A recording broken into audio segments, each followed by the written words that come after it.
Welcome back into another episode of the Grunge Bible Podcast. My name is Chris Salona. This is episode number 179. And if you're here, you're experiencing Grunge Bible Podcast history. We have arrived at the point that all great musical institutions inevitably arrive at, and that's the point where we get back to reissuing some classics.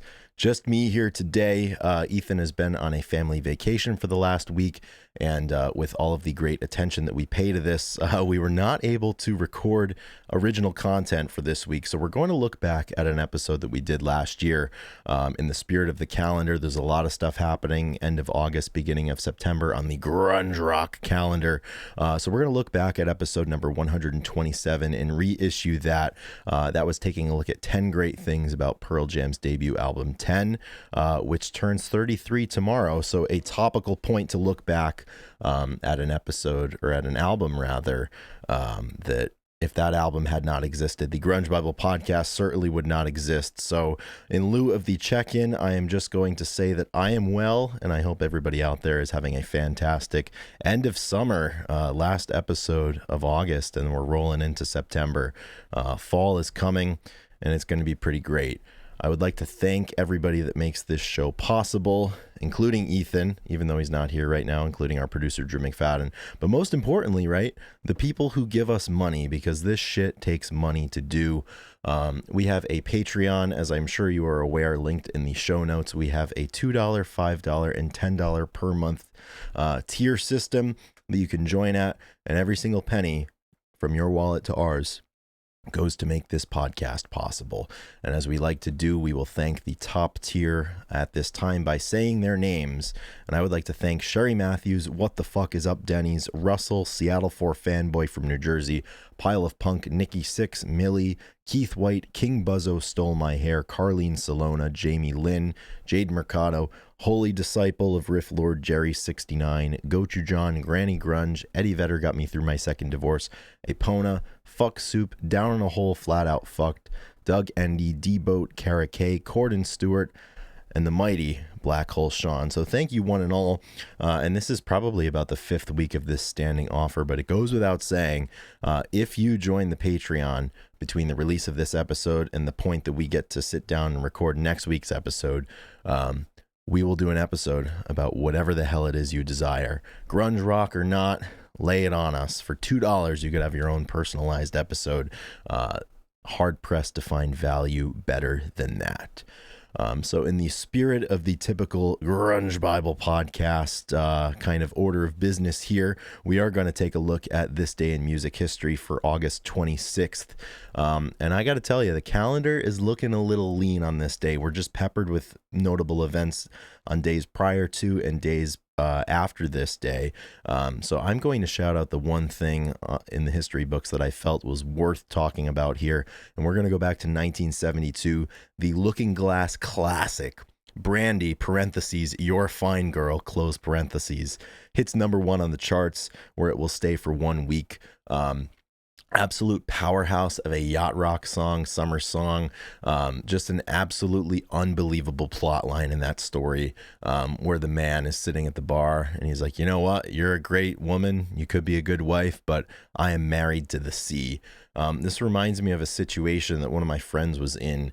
He was at the local dive bar, and he was a sailor or a fisherman or something, but he spent a lot of time, this guy sitting at the bar would spend a lot of time out on the boat, and he walks in, and evidently he's going out to sea the next day, and all the other locals are razzing him. He's like, oh, like I thought you were going to be at home with the wife. And he turns to them stone cold. He's like, I told her and she knows it. I'm married to the boat and not to her. So I have to imagine that man is a large fan of Looking Glass's Brandy, You're a Fine Girl, as am I. Running out of days to really get the full yacht rock experience in here, as the calendar, as I said, is shifting to September, but we'll soak up these days as we can. So Before we get into reissuing episode number 127, this has been a busy time for the grunge rock calendar. There's been a lot of stuff going around here, so I just wanted to mention, just jump down the line of everything really that's been going on in terms of anniversaries, birthdays, things like that. So on August 21st, we celebrated the 34th anniversary of Alice in Chains' debut album, Facelift. Had a lot of stuff going on the page on that day for that. You can also go way back to episode 23 for a song-by-song Grunge Bible podcast review of that album. The following day, August 22nd, that was Lane Staley's birthday. He was born in 1967, and he would have been 57 years old today, or I guess on the 22nd. You can go back to episode 74. We did a happy birthday episode for Lane. I believe that was August of 2022. We did that. One day after that, August 23rd, we celebrated the 30th anniversary of Jeff Buckley's album Grace, seeing its widespread release in the United States. Now, Jeff Buckley is one of those individuals that whenever he comes up on the podcast, I invariably say, oh, I need to get more into him. I kind of feel like I'm at the point where we can roll the stone away and actually do an episode on Grace or on Jeff Buckley. So if that's something that people are interested in, I think we can give the people what they may want. So 30 years of Grace. On August 24th, we celebrated the 6th anniversary of Alice in Chains' album Rainier Fog. We have not done an episode on that one yet. To this day, it remains the most recent album release from Alice in Chains. Although in the press for I Want Blood, Jerry Cantrell's forthcoming solo album, he did talk about the fact that it's a certain inevitability that Alice in Chains will go back into the studio for some more music sometime in the near future. So hopefully 2026 or something, we can get some new Chains. But in the meantime, we've certainly got a lot from the Lane era and from the William Duvall era. Shout out to Rainier Fog, 6 years old. And then lastly, tomorrow, on August 27th, we will celebrate the 33rd anniversary of Pearl Jam's debut album, 10. Excuse me. Man, a lot going on here today, just running down the historical events. And as I said, if 10 hadn't existed, Grunge Bible itself would not exist, let alone the podcast. And I don't think there's any album or piece of music collection that we've spent more time talking about on this podcast than 10. So I'm sure we will continue to do that in the weeks and months and years to come on Grunge Bible and on the Grunge Bible podcast. So in the spirit of that, you can go back and listen to episode 10, which was the first album review we ever did on the Grunge Bible podcast, or just sit right here and we are going to recount our conversation that we had last year discussing 10 things we love about Pearl Jam's 10. So we're going to head into that now, and we'll be back next week with some new content. So unless somebody takes us up on the Patreon offer, we are looking forward to doing a review and discussion about Mark Lanigan's Bubblegum 20, which recently came out. A lot of excitement for me personally about some of the unreleased tracks that had just come out on Bubblegum 20. So really, really looking forward to discussing that. And in the meantime, I really encourage everybody to go out there and give it a listen. There's a lot of really interesting stuff on there, particularly the unreleased things. I think those tracks do a fantastic job of showcasing Mark Lanigan and who he was and what his voice was like and the talent that he had. So really grateful to have that one. Looking forward, as I said, to discussing that next week. But until then, I will leave you with a fond farewell in the words of Elliott Smith. And here is the reissue of episode 127. Take care, everybody. Stay heavy.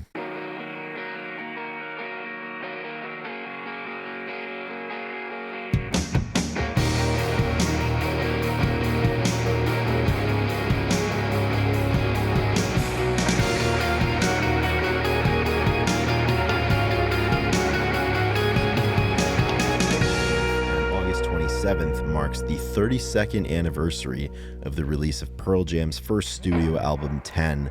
Now, 10 has been a topic that we've discussed quite extensively on this podcast. As a matter of fact, our 10th episode was, I believe that was our first album review episode. Episode 10, way back in, that must have been May of 2021. And then later that year, in August of 2021, we did another episode about 10 on its 30th anniversary of its release.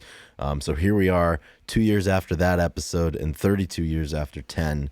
I think, Ethan, for me at least, this is probably, out of the big four bands, out of the the prominent albums that they have, this is the one for me that kind of it got me in. I mean, it's got everything that I Right. need in here, and I remember just all of the fervor that we felt towards the genre and towards these guys.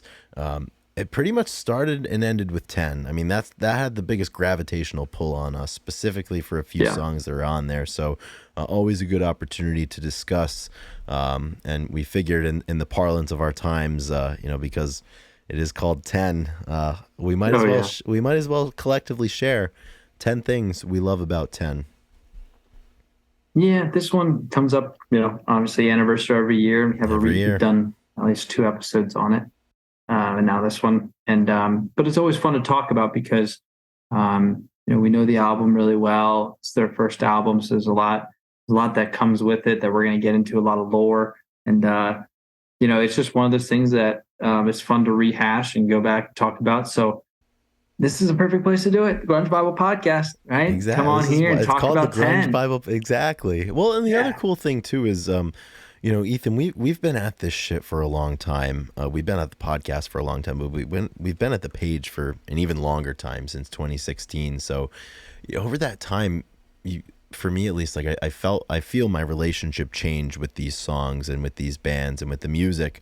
And 10 is one that, weirdly enough, a lot of my feelings towards it are just kind of frozen in time, back to when I first was connecting with this music and first discovered a lot of it. The first time you hear a song like Deep or Garden, and certainly Release, like, for me, those feelings haven't really mellowed in a way that some of the other ones have. And I think a lot of the mellowing is a function of just kind of talking about it all the time and posting about it, and creating Right. Of course. content around it. But 10 is like, 10's like the jewel in the crown for me, and it still is all these years later. 100%. It's super complete. I think that's what made me really like it the first time. It was a front to back type of listen. It was very intentional, and that was kind of what I liked in albums, and kind of having that connectivity, and being able to feel like it flowed well. And a lot of the songs are, they're in the same, they fit in the same category. So they fit on the same album. You know what I mean? It just Yeah, makes sense that it's all together. So, um, yeah, it was an easy one to really kind of get into, and yeah, listen to over and over again. It seems like it. absolutely. So, as we do on the Grunge Bible podcast, Ethan, I think it would make sense. We've each come armed and ready with 5 things that we love about 10, and 5 and 5 is 10. So I Right. think we just go back and forth. We just trade things we love about 10 until we reach that magic number. Yeah, that sounds great. I'll go first. Oh, all right. Just be, yeah, just because Oh, he's excited. well, it's a good. I kind of spoke on it before, but I mean, one of the things that I love about this album is the fact that it is the band's debut album. It's the first time they all got together, from different bands and different opportunities. Eddie Vedder come and like joining the band, and being able to come out with something so beautiful and intense, and obviously like it sprung their careers and really got everything going. I love debut albums, and I love that this was such a hit. I think debut albums are, I don't know if they're usually a hit, but it makes They're sense if a band, special. They're totally they're special. special.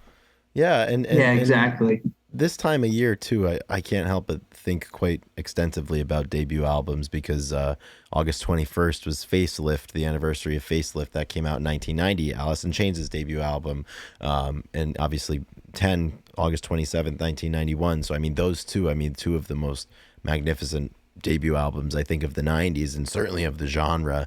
You can't help but think about it. But we've always, I think it was on the Facelift album that we discussed, it's like, when you get a group of people together that make music, this is their first statement to the world, and what a special Yeah. thing that can be. And it's a blank canvas, and people don't have any preconceived notion of who you are, or what you're supposed to be, or what you're supposed to sound like, or what you're supposed to write about. They have that blank canvas. It was a new project, obviously, because Mother Love Bone hadn't continued after Andrew Wood passed away. And this is their first statement together, in the world after the world that had passed away with Andrew. Yeah. um, yeah, and it's just a very complete job that they did. From, like I Hmm. said, front to back listening. all the way through. Yeah. And I just feel like, yeah, they hit the ground running almost the best you can. I mean, it really is just like Yeah. perfect first album type thing. Absolutely. And I gotta Other tell than you, changing their name right, from from Mookie Mookie Blaylock. Blaylock, that's the only thing that I can't really get down. But they made up for it though, because they did name the album 10, which was Mookie's jersey number. That's why it's called 10. So, Not as you know, cool as Mookie if it no, was it's not Mookie as cool Blaylock. as being called Mookie Blaylock. Could you I mean, they imagine, could just. Ethan, if we started a band, we'd be called Kyle Schwarber. Oh yeah, dude, that's awesome. Can you imagine? Like, oh, yeah, I'm going to see Kyle Schwarber later tonight at the at the Paragon. Schwar bombs. Dude, that would be fucking incredible. You just hit dingers the whole night. Just Ethan, dingers. we should change the name of Three Leg Dog to or Merchant Schwar bombs.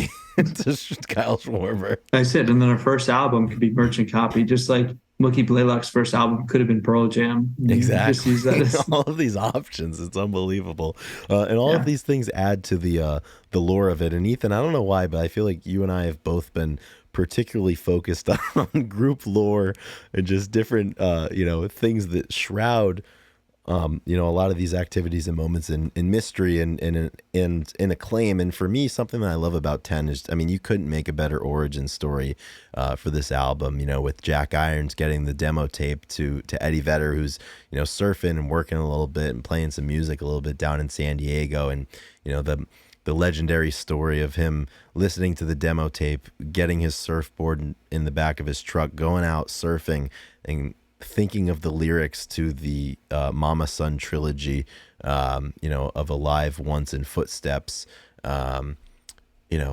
coming back and writing those and sending that tape back in. I mean, just the lore behind that, how many times can I say lore on this episode? But I mean, Right. I don't know what other way to describe it. I mean, it's just an absolutely mythical beginning.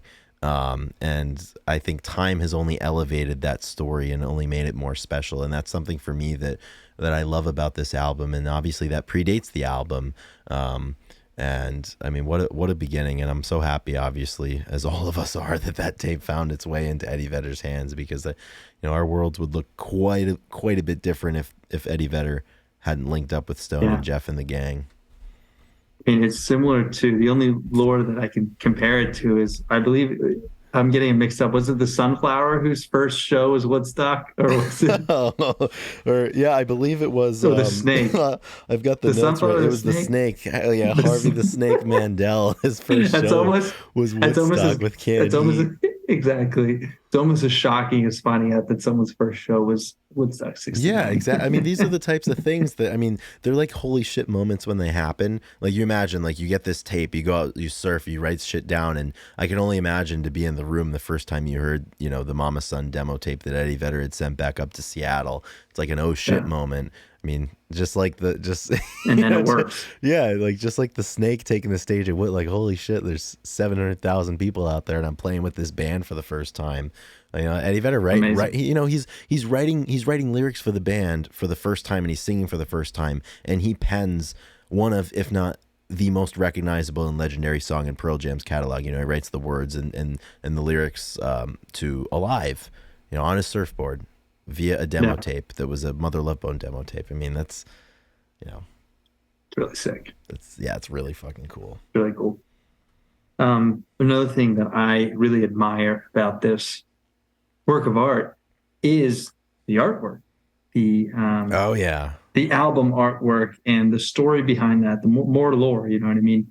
Yeah. And the We're fact that they on the lore today. Yeah, they came together and had a shoot and had the big lettering and stuff, and how the vinyl, it's like you can see the whole band, or the cassette or the CD, you can see just the hands. I think that's really cool. Yeah. And it's just well thought out, and they did a shoot. It's them, and it's like, there's some other really good artwork out there for albums and stuff. There's things that you remember, and then there's stuff that is too busy or it has too much going and it doesn't really pop or whatever. And I feel like they nailed it. You know what I mean? Yeah. Just all the hands coming together. I mean, it really is appealing for a lot of ways. It's got a great pink kind of color to it.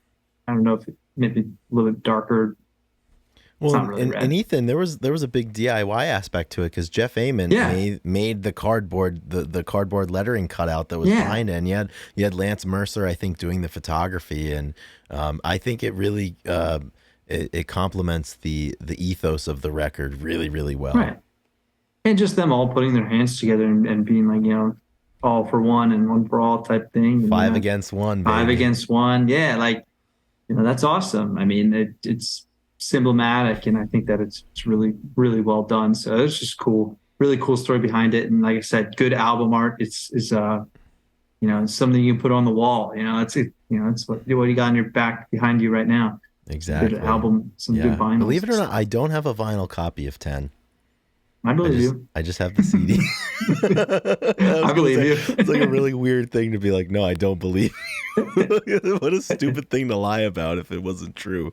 Yeah, I I don't love have. how people say that. Believe it or not, and then you're like, Yeah, no, no. I The believe you. only the only studio Pearl Jam album that I have a vinyl copy of is Gigaton. I was Really? Yeah, 2020 they released it in March, and my world was crashing down later that spring and summer, as you probably well remember. And my mom knew that I was sad, and she ordered Gigaton for me and sent it to me. That's awesome. Did It it did didn't it it cheer you didn't up? help. It Oh didn't yeah. help. It got worse. Yeah, Life update. It got it worse. got worse. Yeah, I was just I mainlining had Mark gigaton Lanigan's to book too. and his solo catalog, and that was also not helping either. But we got through it. So I don't have a vinyl copy of 10. Yeah. But I do have a lot of thoughts about it and a lot of things that I love about it. And the next thing that I love about it, I just love what a showcase it is for the songwriting talents of Stone and Jeff. And just kind of, I really admire their openness and their selflessness to take songs that were their creation in a band that they suffered a deeply personal and tragic loss with, with Andrew Wood's death, and to take that music and open themselves and the music up to outside influences and outside perspectives.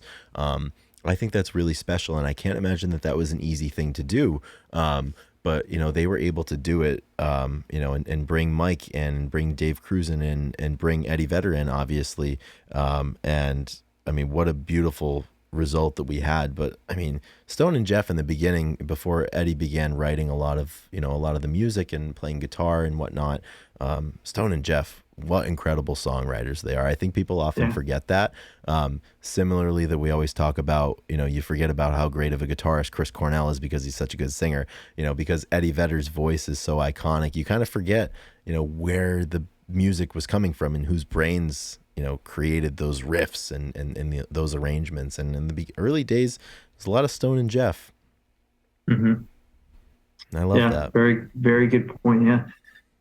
It's a good reminder. You reminded me too. You know what I mean? Like, That's because what I'm everybody here thinks for. it comes from the pen of Eddie Vedder, but not always. Let me Not go back to the always. beginning.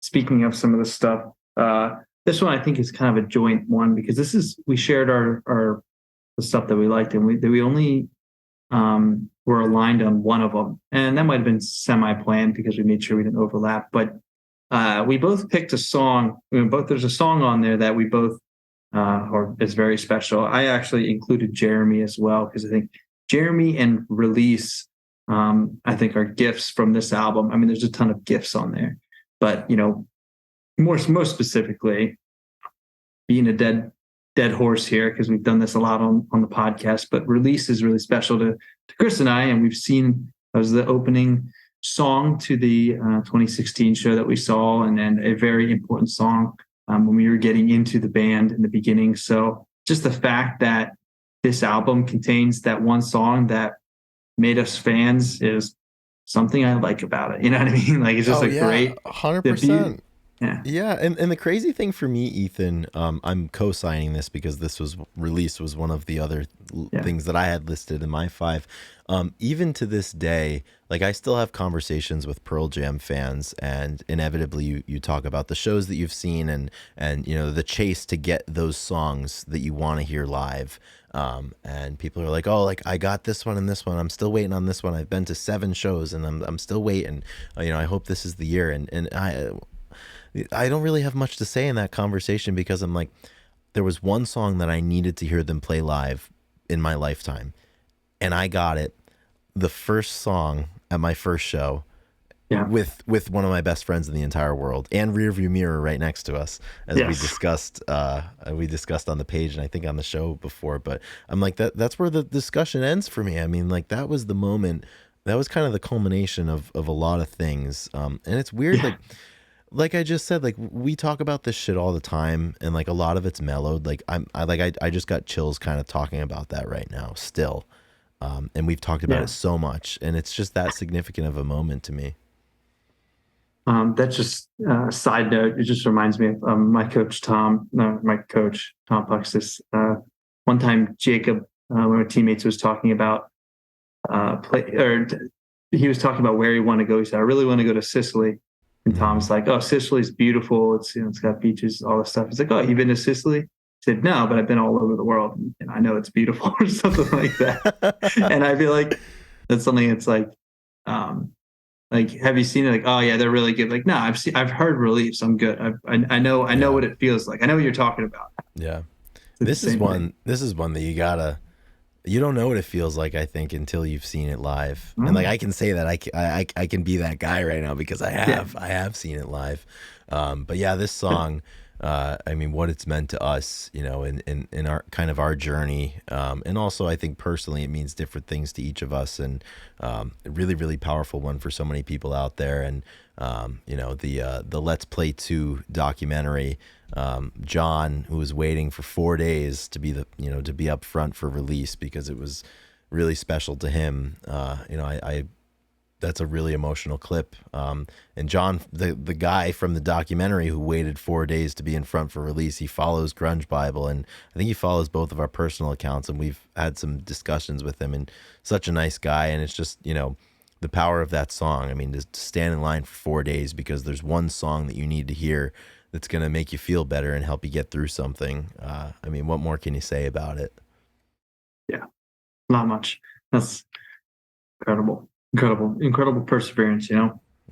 All right. Do you want me to go again, Chris? I think I'm Yeah, I think at two so, more. I because stole one of yours, but that's okay. we're in this together. It's So communal, exactly. Two we're against we're in one. this two against one, exactly. us, Two. us against Drew. Our album, our album, yeah, our album will be called Two. Yeah.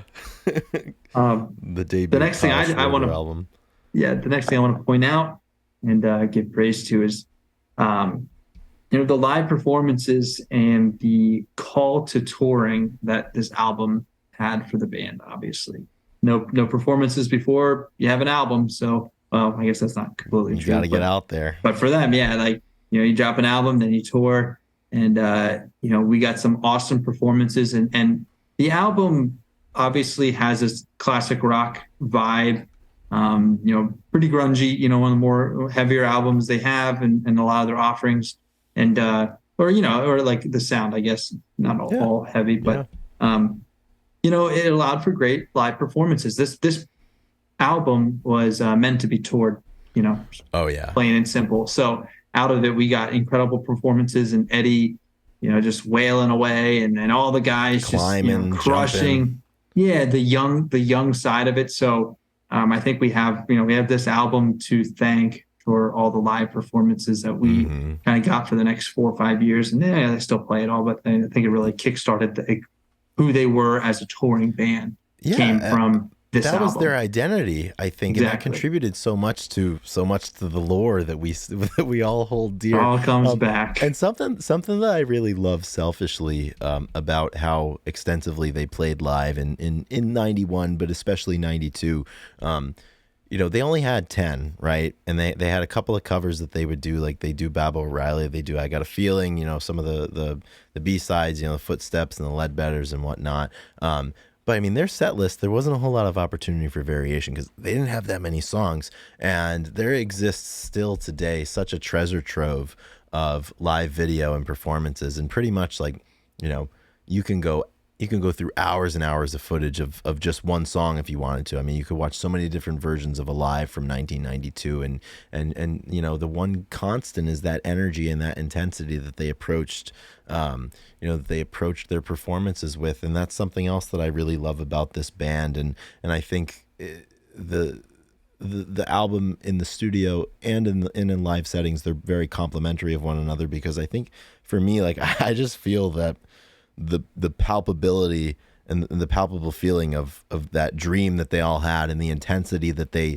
their unmitigated focus towards that dream and towards their music. All of these guys had, at one point or another, had a previous band not work out, or had quit music in Mike McCready's case, and had gone to college and had cut their hair to go to college or whatever. And, and Stone and Jeff, losing their front man and losing their band, and Eddie Vedder kind of toiling a little bit in obscurity, and, working as a security guard, and working, as working, backstage at different venues and whatnot. And, it's kind of one of those, like, it's like your last best chance. So you can feel the fact that they put everything towards it. And for me, that spirit, I still feel that in 10. And I think that's what drew me to it, because, we discovered it and we got heavy into it when we were, 18, 19, 20 years old. And I think those feelings, you feel that intensity and that drive to be something and make something. I think at many different points in your life, but it's special, and it just means something different, and it means something more when you're that age. I think 19, 20, and it was the perfect time to get into this music, and I remember vividly feeling those feelings through the way that they played, and just how they carried themselves, and that's a gift that we can still go to, and that's something that I absolutely adore about this album. Mm-hmm. Yeah, something, definitely the motivation you get when you're a teenager, young 20s is, unmatched. I mean, I'm still motivated in my days, but it's much more, I want to say intrinsically, but like, it's kind of like a wiser motivation now. It's not like back then. It's like caution the wind, like, fuck it, like, why not me? I'm gonna go do this shit. And now it's release like, me. You're exactly. just out there, like, hands up. Yeah, because like you're playing the game before no safeguard. You don't know how the game works yet, because you're playing it for the first time when you're a kid like that. And now, in all of our infinite wisdom, right. It's tough. Yeah, it's tough. Yeah, this album for me, it's always going to be that one. Mm-hmm. Is it my turn? It is your turn. I only have one left, so I have one left as well. Amazing. And I'm gonna go ahead and I'll just shout out Eddie Vedder, his vocals on this album, and what he does, obviously, through the entire. I mean, you could shout out everybody on the band, but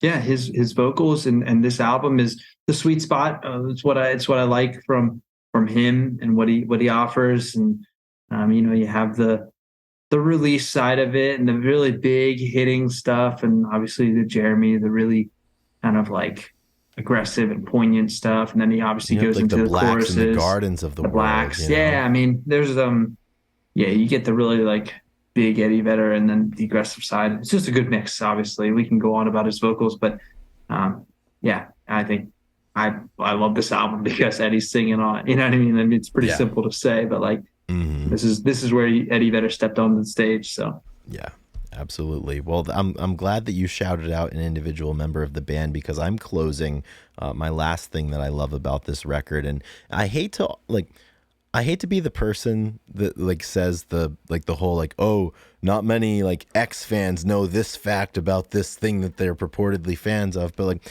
I do think there's a good amount of Pearl Jam fans out there that don't know that Dave Abruzzese wasn't the drummer for 10. It was Dave Cruzen. And I think he brings such a unique aspect to this album. And, without having the technical ear for it, there's just something different about it. And his contributions, I'm really happy that he was able to stand with Pearl Jam when they were inducted, and he was inducted alongside them into the Rock and Roll Hall of Fame for whatever that's worth. Obviously, we've discussed that in the past, but it's important that people don't forget about Dave Cruzen and his contributions to the 10 album. He did all of the drumming for it, and he didn't get to tour. He had left the band prior to them touring this album. He was struggling with a lot of different things, but he went on to drum in Hovercraft, Unified Theory, Candlebox, a couple of turns in Candlebox. But Dave Cruzen, really, really talented drummer, and he fit what they were doing in the studio at the time. And I'm glad he's on the record. I think if you had Abruzzese in there, obviously it would be much much harder and powerful. But I think Dave had this perfect nuance, and like you said, just as Eddie's vocals go up and they go down, and he's got the the delicate parts and he's got the big booming parts. I think Dave was able to complement that very, very well behind the kit in a way that I don't think any of the other Pearl Jam drummers would have been able to do at the time had they been called in 1990, 1991. So Dave Cruzen, that's the fifth thing that I love about 10. Yeah, it's a good point because Aberzees obviously did the tour with them, so it's really Right. easy to forget that because it'd be obvious you see the drummer like, oh, he must have new band, so you'd figure he played on the album, but no, not the case. Exactly. So luckily they're both named Dave, so nice and easy. I mean, so I knew Dave played Yeah, so on of course the it was tour Dave. album. Yeah, both. You got two Daves, two Matts, and a Jack. Oh yeah. The ace in the hole. Oh yeah. Yes. And we've got the boom now. We're laying the boom down. For all the people on YouTube. Boom Gasper. Ethan has this cup holder of Pearl Jam. Notably, it's a press shot with Boom Gasper in it. And he's in the habit of, whenever we're preparing to record podcast episodes, he will randomly flash it in front of the screen at a moment when I need it. Sometimes you just need to, you need to see the man, and that's what we do. So people gotta face your maker. Exactly. I posted a couple of weeks ago. I posted "Wasted Reprise" from the Avocado album because it's Boom Gasper accompanying Eddie Vedder. I posted. I was like, "This one's for Boom," and Eddie Vedder's daughter Olivia commented on it and it just said "King." I was like, "Hell yeah!" I think I replied. I was like, "I believe in Boom Gasper supremacy." So I'm glad that in all facets of the Vedder family, the Boom is appreciated. Yeah, they understand. So that begs the question: you think chances are Eddie has seen something that we've posted? I think so. There's a good but chance. The question is, has Boom seen that's the thing. Well, that's the thing. We use Eddie to get to Boom now. It's going to be great. Yes, that's great Trojan horse. It's not about Eddie. It's not about McCready. It's not about Cantrell. It's Matt Cameron. It's about Boom. If I can, that's it. I'm gonna throw off if I ever get into an interview with, say, Matt Cameron or Eddie Vedder and stuff, or simply shift the focus to Boom. Yeah. And just ask about him right up. So what was it like playing with him? Meeting him for the first time. Like, what does he bring? I love the fact that Boom's out there. It's kind of sick. Heck yeah. Hell yeah, man. Hell yeah. So that's great. So we did 10 things we love about 10. We did get to discuss some Canned Heat a little bit. I want to go back. More Canned Heat. Me too. Let's talk about the sunflower and the bear and the blind owl. And we got to discuss some Boom Gasper. Larry the Mole Taylor. Oh, the mole.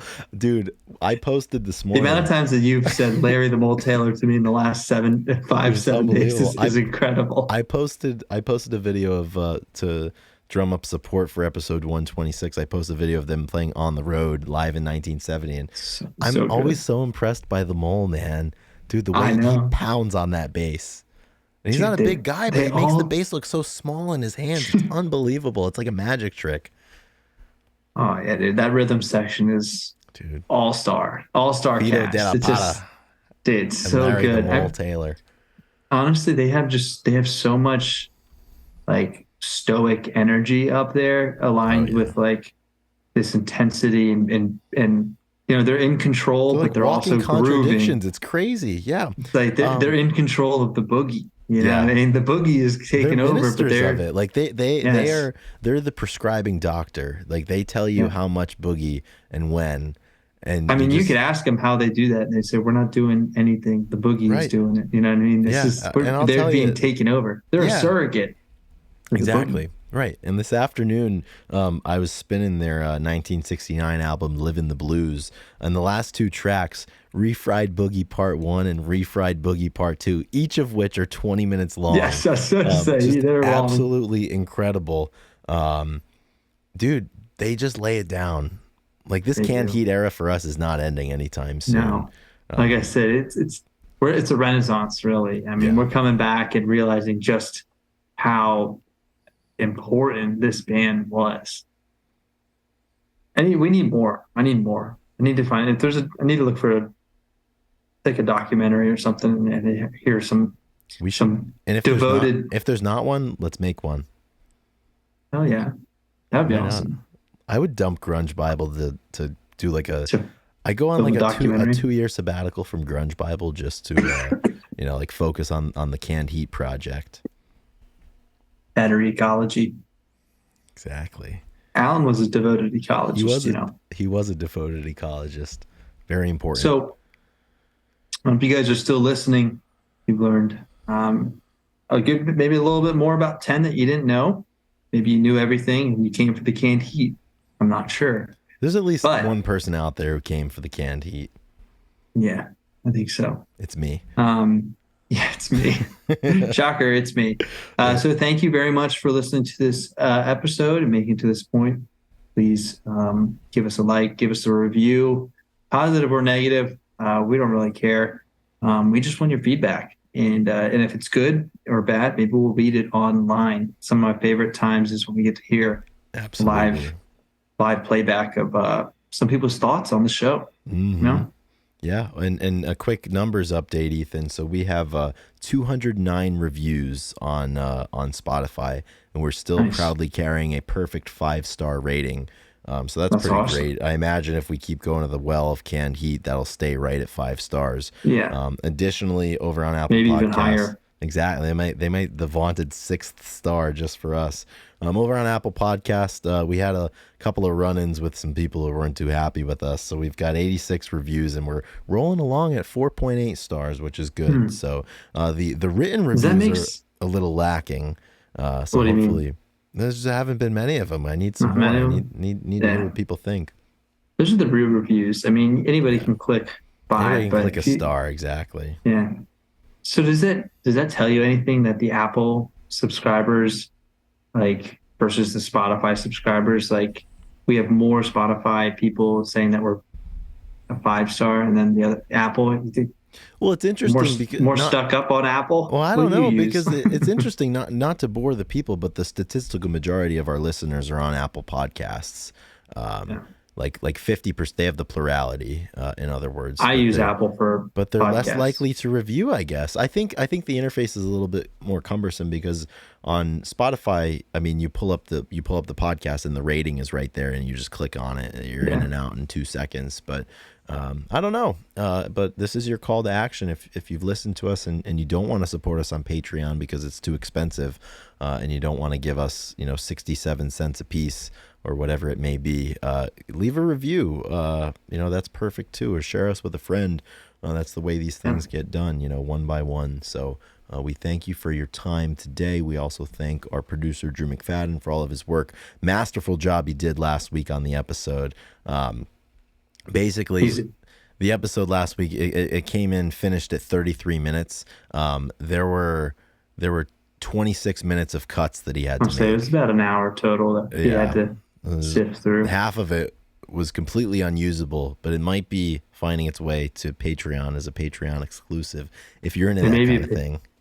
Maybe a Patreon exclusive where maybe we'll dub over and talk about what's going commentary. on. Yeah, it's like commentary. When you get the movie on DVD, they have like the commentary version of it. The puppets, we're going to talk about. Okay, right here is where Ethan drops his hat. Now this takes him 10 minutes to get his hat back. Yeah, that's what we should do. Or if we get into a pinch, Ethan, honestly, let's just release the uncut version as like episode 137. Like if we're traveling, let's just send it out there. I think that's what we should do. Perfect. Yeah. But what do you say before we leave? Songs of the week for the people. Yes. Okay. I would love to do songs of the week because that gives me another opportunity to play Canned Heat for the people. Absolutely. I just have to say I got to go with Let's Work Together. And we talked about it last week on the episode, but we didn't get on the list. And simply put, I watched the live performance from, which I think it was one of the studio ones. Yeah, I think that there was one in France that was pretty prominent from 1970. Yeah. I think I watched multiple, and there's a lot of good ones out there. That song, because that was one of their hits. It's so much fun. It's so much fun, and I was in a state where I was listening to it, and like, Let's Work Together just made I just wanted to work. I just wanted to, let's work together, work people, and being close and getting things done. And I was very like motivated to like Well, that's go everything out that those there guys in the and band were about too. the whole time, the whole That's the decade, ethos. Yeah. more love. Hmm. Yeah, and it just felt it felt right. So you're right. It's what the band stood for, and Yeah. And that song and has that's the what the boogie distinction. is, working Exactly. together. That's it. Exactly. And the boogie, it's not about no, it's not about who gets the credit. And that's the one thing that we were floored by. I mean, because Bob, when they were both living, Bob and Alan would trade off, lead vocal duties, and they would be fully supporting the other one when it was their chance and their turn to take the stage. And Let's Work Together has the distinction of being their highest charting song that features Bob Haidt on vocals. Previously, it was On the Road Again and Going Up the Country that were their successful singles in the charts, but Let's Work Together did its thing and got up there, and rightfully so, because the bear needs to be heard. Hmm. Yeah, absolutely. Nice. Chris, your turn for So songs of the week. What do you got? I'm veering away from Canned Heat. Actually, I have another song. I'm going with a song from Glass Animals, their 2016 album How to Be a Human Being. It's the final song on the album. It's called Agnes, and Ethan, I saw you post that on your personal today. yeah, man. So I heard it consciously for the first time. Like, I made note of, like, oh, I'm listening to this song, I like it. I added it to my playlist like a couple of weeks ago, and then I forgot about it. And then randomly it popped up in my head and got stuck in my head like the last couple of days, but I couldn't remember what song it was, and I didn't have enough of like the lyrics to like reverse engineer, Google search it and figure it out. And I was like, oh fuck, like what is this song? I want to know. Like, it's just been stuck in my head, the chorus, like the hum of the chorus. But I put on the very playlist that evidently I had added it to last night when I was getting ready for bed, and I found it. And dude, it's such a good song. And I read a little bit on the backstory. And this album, How to Be a Human Being, released in 2016. I guess the lead lyricist and singer for Glass Animals wrote all of these songs about different people that they encountered during their first tour of the record that came before this one. They wrote all songs about different people except this last one, Agnes, and they wrote it about a personal experience about losing somebody who was close to them to suicide. And in knowing that, like, I loved the song beforehand, but then, it just kind of took on a different weight after I learned that story. And it's such a good song. It's so emotional, and just like the throes of emotion, and not knowing where to go or what to do. Yeah, it's a really special one. Like, it's one of those, like, I heard, and like I know it's gonna be one that I love for a long time. Like the same way that the first time I heard another one that pops out recently, like Old Friends by Pine Grove, when I heard that for the first time, I'm like, this is gonna be one of my favorite songs for a long time. And I feel that way about this one. So worthy of consideration and listing on songs of the week. I love Glass Animals. Yeah. So good. I would put money that our producer Drew also really loves Glass Animals because Yeah. they do some awesome stuff with sound. Their It's so album interesting. their It's Dreamland such an album is interesting so listening. good. Yeah. Yeah, yeah, they're really really fun. They're like Tame Impala for a little bit younger generation or something Mm-hmm. Yeah. in a So way. They kind of Canned Heat and Glass Animals have been my right and left hand men this week. two beautiful band names, just incredible band names: Yeah. Glass Animals and Canned Heat. Right up there with Mookie Blaylock and Kyle Schwarber. Yes, exactly. Oh man, good calls, good calls. Yeah, man. Another hit in the books. That just about does it, I think, for episode number 127. The last one of August. Another August episode done. Another one Exactly. done. We'll see you next year, August 2024, because we're all done now. But next up, Ethan, is the birthday month. The big month of the year. Yeah, this is Yeah. my favorite month of the year, obviously, for a lot of reasons. Yeah. Football starts, fall starts, The birthday zone. birthdays start. The list goes on. It's all coming, man. I'm super pumped. I think it's going to be some of our Absolutely. best work. Some of I our think so best too. work. I think so But too. for now, we have to close out August. So August and everything after. The other day, Chris, I'll say this. You sent me, not even sure what Colorblind. song. Late at Yes, night. it was colorblind. You sent me colorblind, and I needed it because I was feeling colorblind. It was Mm-hmm. and I just put on Counting Crows, and I fell asleep to it, dude. I was getting into it, and I just fell asleep to it, and it was just incredible. Forgot how good Duritz is, and Yeah. I didn't Yeah, I forget, need but it. I was Sometimes late reminded. at night, it just works. And It's you know, different. in August and everything after, I'm after everything. Yeah. All right, guys. Thank you again. Rock and roll. Stay safe. Stay heavy. Stay safe and stay heavy. Take care, everybody. You just copy me?